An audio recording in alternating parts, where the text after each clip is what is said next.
BSNL रो 2026 senior executive trainee नियुक्ति विषय एटा हेउछि एक संक्षिप्त सूचना।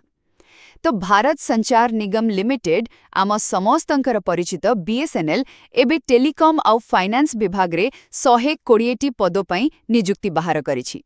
आउ जानिछंती एटा केवल गोटे चाकिरी नुहे बरं आम देशर टेलीकॉम भित्तिभूमि को मजबूत करिबारे सीधासळक योगदान देबार एक बहुत बड़ सुजोग। तेबे एथिपाई आपनको कौन सबु जानिबा दरकार? आसंतु एहाकु तीनोटी मुख्य कथारे बुझिबा।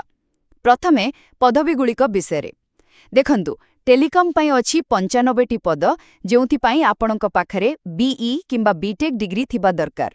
आउ फाइनान्स पई अछि 25टी पद जहा पई सीए किंबा सीएमए योग्यता मगा जाइछि। द्वितीय कथा हेला गुरुत्वपूर्ण तारीख। ऑनलाइन आवेदन फेब्रुआरी 5 रु आरंभ होउछि आउ मार्च 7, 2026 रे शेष हेबो। तेणु बीएसएनएल रो ऑफिशियल वेबसाइट उपरे नजर रखिथिबे। आउ शेषरे आपणक योग्यता। आपणक बयस 21 रु 30 वर्ष भितरे हेबा जरूरी। हाँ, संरक्षित वर्गंक पई बयसरे किछि छाड़ अछि। चयन गोटे कंप्यूटर आधारित परीक्षा द्वारा हेबो।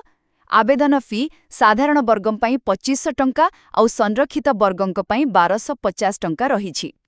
तेणु जदि आपण योग्य तेबे मार्च 7, 2026 पूर्वरु आवेदन करिवाकु भूलंतु नाही।